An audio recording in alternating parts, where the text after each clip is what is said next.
So prior to the declaration of the 2020 presidential election, whenever Joe Biden had been decided by the people, the president of the United States, President Trump did everything his little narcissistic ass could do to challenge the results of the election, along with his lawyer, Rudy Giuliani, a guy that we once respected as the mayor of New York City during this little thing called 9/11.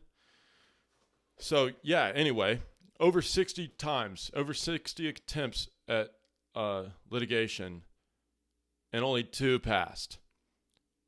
The most nominal margin, the most meaningless fucking victories throughout all of his attempts. Anyway, since then, Republican state legislatures have been attempting to severely limit voting restrictions, especially in Florida.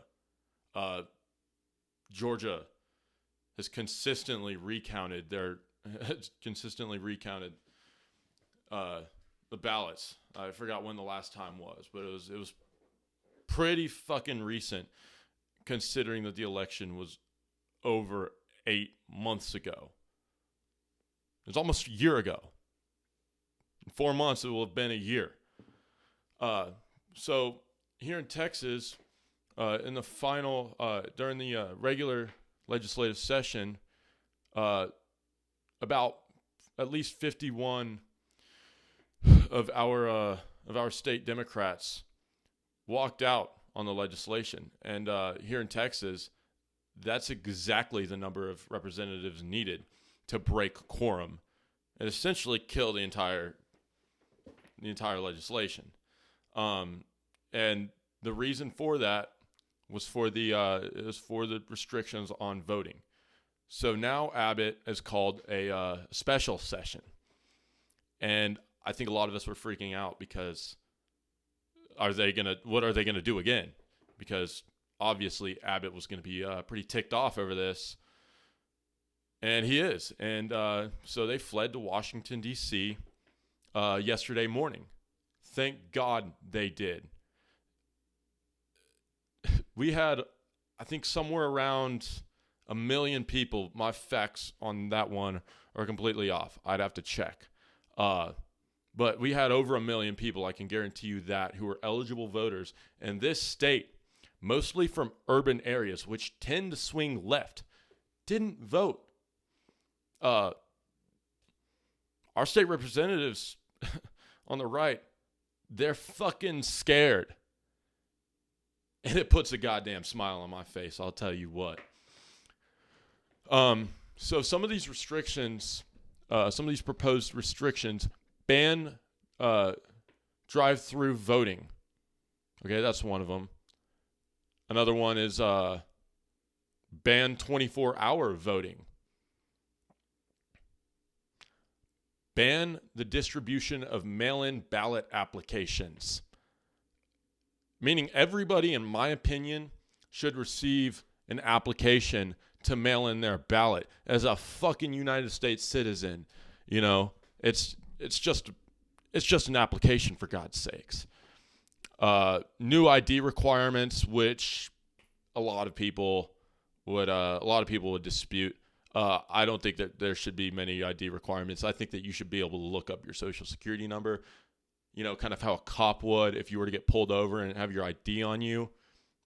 They can figure out who you are pretty quickly.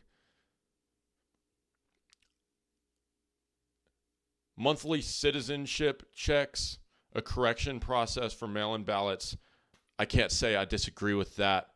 Like I said, election integrity isn't something that's at risk right now. So these people are freaking out, and our state Democrats have fled to Washington, D.C. to speak with Chuck Schumer, Joe Manchin, and Kristen Sinema. And those other two, aside from the Senate Majority Leader, for a fucking reason.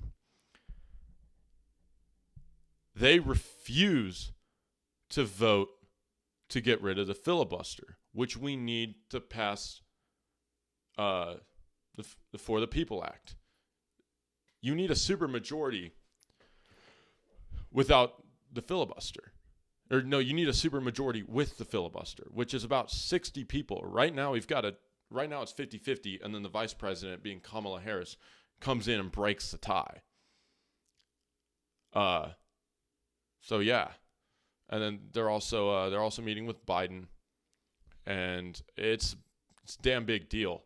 Abbott has come out and claimed he's come out and called for the arrest of these people once they touch back down in Texas. I'm not sure when that's going to be, but what I do understand is that if they're gone for a month, then they've killed it. They've killed the session. Nothing can be done. These crony-ass provisions will not have been passed. And, I mean, it's going to get more and more difficult as our governor and as the rest of our Republican representatives, including sheriffs, etc., continue. So, yeah, I mean, if they can somehow hold out until the 2022 election, we need to get the vote out as much as possible. We need to get as many eligible voters in this state to turn out. And, man, in a perfect world, let me tell you, Joe Biden would have won this state last year because that 1 million+ voters who were from those urban areas, that was enough. That would have killed the margin. Would have won by about 200,000 votes. So yeah, thank y'all.